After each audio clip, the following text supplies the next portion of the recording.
शहीद नीरज चौधरी का पैतृक गांव कजरा में आर्मी टीम की मौजूदगी और सैकड़ों ग्रामीणों की भावुक भीड़ के बीच पार्थिव शरीर पहुंचने के बाद अजय नदी घाट पर राजकीय सम्मान के साथ अंतिम संस्कार किया गया, जहां मां और परिजन आंसुओं के सैलाब में अपने वीर सपूत को विदा करते दिखे।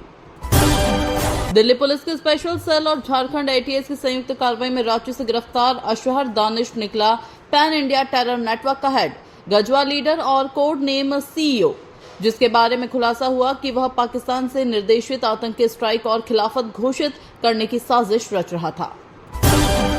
पाकुड़ में भाजपा कार्यकर्ताओं ने सूर्य हांसदा एनकाउंटर और रिम्स 2 जमीन अधिग्रहण विवाद को लेकर सड़कों पर उतरकर जोरदार प्रदर्शन किया। रथ मेला मैदान से निकला जुलूस पुराना सदर अस्पताल तक पहुंचा। जिलाध्यक्ष ने हेमंत सरकार पर फर्जी एनकाउंटर और किसानों की जमीन हड़पने के गंभीर आरोप लगाए। कोडरमा जिले के मरकच्चू थाना क्षेत्र के नावाडीह गांव में पेड़ काटते समय हुई बड़ी दुर्घटना। 52 वर्षीय चंदन कुमार रॉय की सिर पर भारी टहनी गिरने से मौके पर ही मौत हो गई, जो पिछले 20 वर्षों से वाहन चालक के रूप में काम करते थे और गांव भर में शोक की लहर दौड़ गई। बोकारो के बालीडीह इंडस्ट्रियल एरिया स्थित गोविंद मार्केट के पास ट्रक की चपेट में आने से बाइक सवार दंपति की दर्दनाक मौत हुई। मृतक संजीव सिंह इथेनॉल कंपनी में कार्यरत थे और उनकी पत्नी भी साथ मारी गई, जिसके बाद गुस्साए लोगों ने सड़क जाम कर आक्रोश व्यक्त किया और न्याय की मांग की। गिरिडीह के सोनबा क्षेत्र में जमीन विवाद ने उग्र रूप लिया, जब दो पक्षों के बीच झड़प के बाद सड़क जाम कर दिया गया। 2 घंटे तक यातायात बाधित रहा और वाहनों की लंबी कतारें लग गई। दोनों पक्ष विवादित जमीन पर दावा कर रहे थे और प्रशासन से न्याय की गुहार लगा रहे थे। श्री सत्य साईं बाबा शताब्दी समारोह और सिंदरी यार्ड में नॉन इंटरलॉकिंग कार्य के कारण धनबाद यशवंतपुर स्पेशल ट्रेनों के रूट बदले गए और धनबाद सिंदरी के बीच चलने वाली 2 जोड़ी पैसेंजर ट्रेनों को अगले आदेश तक रद्द किया गया, जिससे यात्रियों को भारी असुविधा का सामना करना पड़ रहा है। साहिबगंज जिले के बरहेट थाना क्षेत्र के खेरवा गांव में नमाज पढ़ने जा रहे 52 वर्षीय बदरुल हक को गांव के ही आलम अंसारी ने गोली मार दी, जिससे उनकी हालत गंभीर हो गई। गोली सीने को आर पार कर गई और हवाई फायरिंग से गांव में दहशत फैल गई। पुलिस मौके पर पहुंची। जमशेदपुर के बर्मा माइंस थाना क्षेत्र में तड़के सड़क हादसे में 18 वर्षीय शरणजीत की मौत हो गई, जो दोस्त को स्टेशन छोड़ने गया था। ट्रक की जोरदार टक्कर से वह मौके पर ही मारा गया। इकलौते बेटे की मौत की खबर से परिजन आक्रोशित हो सड़क जाम और आगजनी करने लगे। गुमला जिले के चूहरू गांव में वज्रपात की चपेट में आने से दादा पोते समेत 2 लोगों की मौत हो गई, जबकि 5 वर्षीय नातिन गंभीर रूप से घायल हुई। स्कूल से लौटते वक्त हुई इस दर्दनाक घटना से गांव में मातम छा गया और लोग बारिश के बीच दहशत में घरों में दुबके रहे। कोल्हान के 3 जिलों में मौसम विभाग का येलो अलर्ट जारी। पूर्व सिंहभूम, पश्चिमी सिंहभूम और सरायकेला खरसावां में झमाझम बारिश की चेतावनी। धनबाद में 86 मिमी वर्षा दर्ज। कई जिलों में वज्रपात और गरज के साथ बदला मौसम का मिजाज।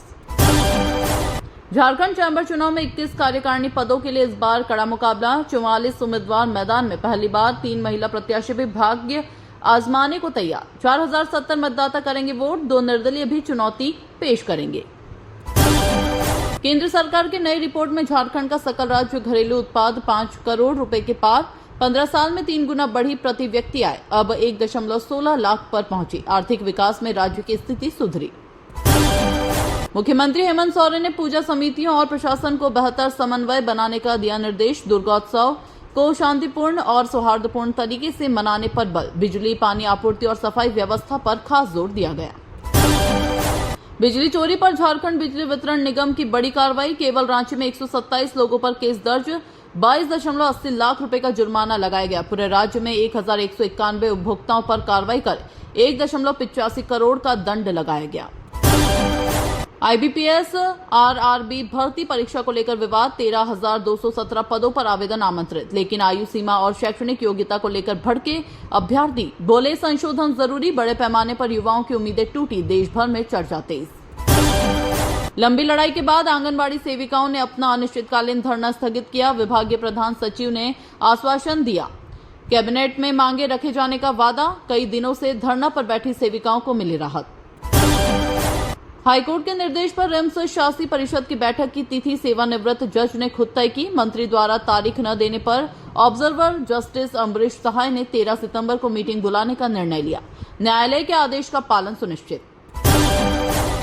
झारखंड हाईकोर्ट ने निकाय चुनाव न कराने पर कड़ी नाराजगी जताई। मुख्य सचिव, गृह सचिव सहित 4 वरिष्ठ अधिकारियों को अवमानना का नोटिस जारी। अदालत ने कहा, लोकतंत्र का गला घोंटा जा रहा, चुनाव कराने की प्रक्रिया समय रहते शुरू होनी चाहिए थी।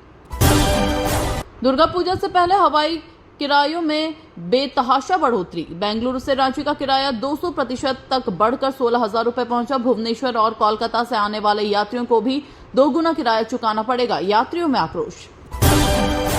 रांची नगर निगम ने 15 सितंबर से बड़ा नियम लागू करने की घोषणा की। गीला और सूखा कचरा मिलाने पर 5,000 रुपए का जुर्माना लगेगा। दुर्गोत्सव से पहले सफाई व्यवस्था दुरुस्त करने का आदेश। अधिकारियों और सफाई कर्मियों को जिम्मेदारी सौंपी गई। रांची के मेसरा ओपी क्षेत्र में नाबालिग से छेड़छाड़ और उसकी मां भाई से मारपीट की घटना पर मुख्यमंत्री हेमंत सोरेन ने लिया संज्ञान। पीड़िता को चिकित्सा सुविधा और दोषियों पर कड़ी कार्रवाई का निर्देश। मुख्य आरोपी गिरफ्तार। राजधानी रांची के 10 थाना क्षेत्रों में चैन स्नैचर्स का आतंक। महिलाओं को लगातार बनाया जा रहा निशाना। दुर्गा पूजा को देखते हुए पुलिस सादे लिबास में रखेंगी खास नजर। अपराधियों की तलाश में बढ़ाई जाएगी गश्ती और निगरानी।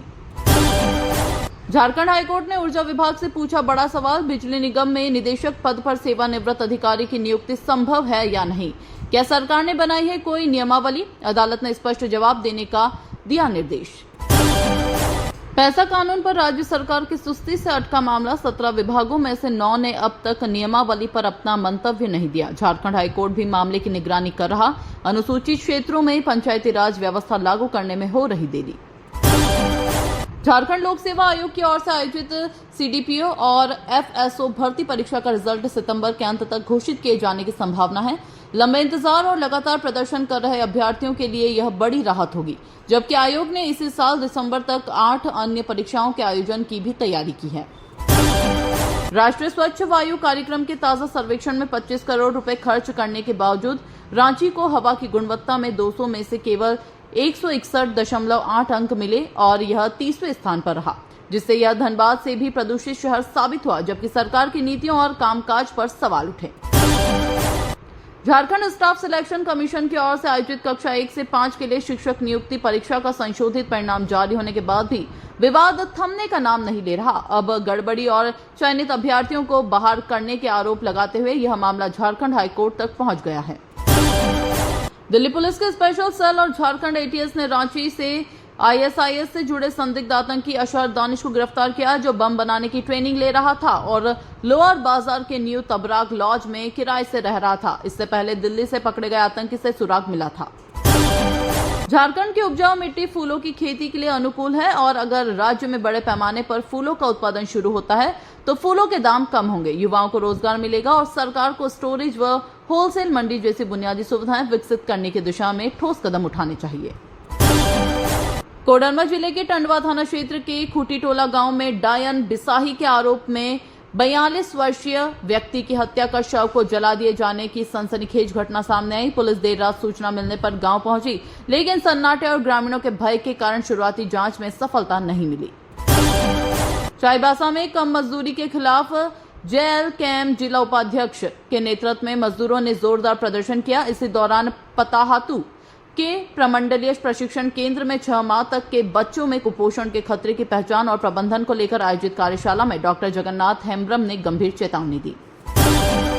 चाईबासा में झारखंड बिजली वितरण निगम लिमिटेड द्वारा आयोजित विधिक जागरूकता शिविर में विद्युत उपभोक्ता शिकायत निवारण फोरम ने जनता की समस्याएं सुनी, जहां chamber of commerce and industries ने अध्यक्ष संजय चौबे के नेतृत्व में बिजली कटौती, बिलिंग और सेवा से जुड़ी शिकायतें रखी तथा उपभोक्ताओं की सुरक्षा की मांग की। चाईबासा समाहरणालय भवन में झारखंड प्रारंभिक विद्यालय प्रशिक्षित सहायक आचार्य संयुक्त प्रतियोगिता परीक्षा 2023 के सफल और अनुशंसित विज्ञान व गणित विषय के अभ्यर्थियों की काउंसलिंग संपन्न हुई, जिसमें सुबह से ही हेल्प डेस्क द्वारा दस्तावेज जांच और सत्यापन की प्रक्रिया पूरी की गई तथा सूचीबद्ध उम्मीदवारों की उपस्थिति सुनिश्चित की गई। सरायकेला खरसावां जिले में जिला खनन कार्यालय के नाम पर एक शख्स द्वारा खुद को अधिकारी बताकर लाइसेंस आवेदकों से रिश्वत मांगने का मामला उजागर हुआ। खनन पदाधिकारी के निर्देश पर खान निरीक्षक समीर कुमार ओझा ने सरायकेला थाने में लिखित शिकायत दर्ज कराई, जिससे धोखाधड़ी के इस प्रयास की जांच शुरू हुई।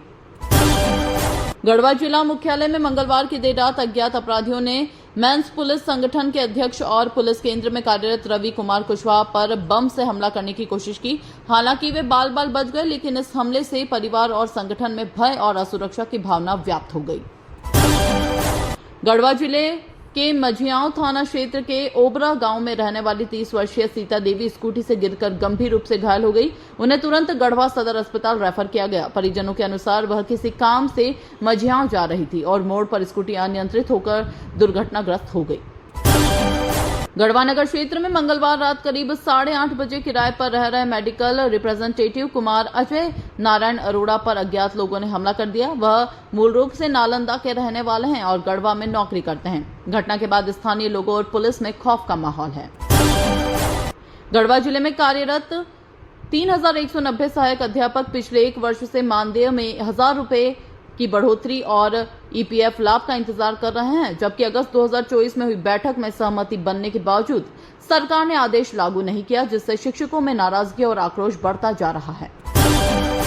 गढ़वा सदर अस्पताल में स्वास्थ्य सेवाओं को मजबूती देने के तहत ऑर्थोपेडिक सर्जरी विभाग की शुरुआत की गई। पहले ही दिन 2 मरीजों का सफल ऑपरेशन किया गया। डॉक्टर राजेश कुमार मालवा और उनकी टीम ने यह उपलब्धि हासिल की, जिससे अब जिले के मरीजों को बड़े शहरों की ओर नहीं जाना पड़ेगा। गढ़वा में मूर्तिकारों को पहचान दिलाने और स्थानीय शिल्प को बढ़ावा देने के लिए शिल्प मेले के आयोजन की घोषणा की गई। कॉफी विद एसडीएम कार्यक्रम में मूर्तिकारों से संवाद करते हुए एसडीएम संजय कुमार ने मिट्टी की उपलब्धता और बाजार से जुड़ी समस्याओं पर आश्वासन दिया तथा उनके सुझावों को गंभीरता से सुना। गढ़वा ग्रामीण स्वरोजगार प्रशिक्षण संस्थान में 1 माह से चल रहे ब्यूटी पार्लर प्रशिक्षण का समापन हुआ। निदेशक डॉक्टर संजय कुमार ने प्रशिक्षणार्थियों को प्रमाण पत्र दिया और कहा कि ब्यूटी पार्लर आज महिलाओं के लिए स्वरोजगार का एक बेहतरीन विकल्प है, जिससे वे आत्मनिर्भर बनकर परिवार और समाज में योगदान दे सकती हैं। गढ़वा जिले के डंडई प्रखंड के लवाही खुर्द गांव में मंगरदह महादेव मंदिर परिसर के विवादित जमीन पर ग्रामीणों के विरोध के बाद अंचलाधिकारी जयशंकर पाठक ने स्थल का निरीक्षण किया और आश्वासन दिया कि विवादित भूमि पर किसी भी प्रकार का निर्माण कार्य नहीं किया जाएगा, जिससे गांव में तनाव कम हुआ। गढ़वा पुलिस केंद्र के मैदान में ड्राइविंग लाइसेंस बनवाने आए लोगों को सड़क सुरक्षा और ट्रैफिक नियमों की जानकारी दी गई। एमवीआई सुनील कुमार ने हिट एंड रन और गुड सैमरिटन योजना के महत्व पर प्रकाश डाला और सभी से ट्रैफिक नियमों का पालन कर खुद को और दूसरों की जान बचाने की अपील की। गढ़वा जिले के डंडई प्रखंड के रारो पंचायत स्थित तुमिया आदिवासी टोला का आंगनबाड़ी केंद्र महीनों से बंद पड़ा है, जिससे छोटे बच्चों को न तो बुनियादी शिक्षा मिल रही है और न ही पोषण आहार का लाभ। ग्रामीणों ने सेविका पर लापरवाही के आरोप लगाए और केंद्र को तुरंत शुरू करने की मांग की। मझियाओं अनुमंडल पदाधिकारी को दिए आवेदन में बिहार प्रगतिशील मजदूरी यूनियन ने प्रखंड क्षेत्र की ज्वलंत समस्याओं पर तत्काल कार्रवाई की मांग की। आवेदन में कहा गया कि अबुआ आवास स्वीकृति होने के बावजूद बालू की कमी और प्रशासनिक उदासीनता के कारण निर्माण नहीं हो पा रहा, जिससे लाभुकों को भारी नुकसान हो रहा है। गढ़वा जिले के 12 से 20 वर्ष तक के युवा अब बेहद सस्ते नशे सुलेशन की चपेट में आ रहे हैं। 20 रुपए में उपलब्ध यह खतरनाक पदार्थ जिले के 50 से अधिक दुकानों पर आसानी से बिक रहा है, जिससे युवाओं में लत और स्वास्थ्य संकट गहराता जा रहा है तथा प्रशासन पर सवाल उठ रहे हैं। गढ़वा उपायुक्त दिनेश कुमार यादव ने स्पष्ट कहा कि जिले के विद्यालयों की व्यवस्था में किसी भी प्रकार की लापरवाही बर्दाश्त नहीं की जाएगी। विद्यार्थियों को गुणवत्तापूर्ण शिक्षा देने के लिए आधारभूत सुविधाएं और शिक्षकों की नियुक्ति की जाएगी, ताकि जिले का नाम राज्य और राष्ट्रीय स्तर पर रोशन हो सके। गढ़वा में झामुमो कार्यकर्ताओं ने भाजपा पर महापुरुषों और शहीदों का अपमान करने का आरोप लगाते हुए कहा कि यह उनकी आदत में शामिल है। मझियाओं मोड़ पर शहीद अब्दुल हमीद की प्रतिमा का भाजपा द्वारा विरोध किए जाने पर जिलाध्यक्ष शंभू राम ने कड़ी निंदा की और एकजुट होकर जवाब देने की बात कही। गढ़वा जिले में वीर शहीद अब्दुल हमीद की शहादत दिवस पर पूर्व मंत्री और झामुमो के वरिष्ठ नेता मिथिलेश ठाकुर ने उनकी प्रतिमा का अनावरण किया। इस अवसर पर लोगों ने उन्हें माला और बुके देकर स्वागत किया। उन्होंने कहा कि शहीदों और महापुरुषों के साथ किसी भी प्रकार का भेदभाव कतई बर्दाश्त नहीं किया जाएगा।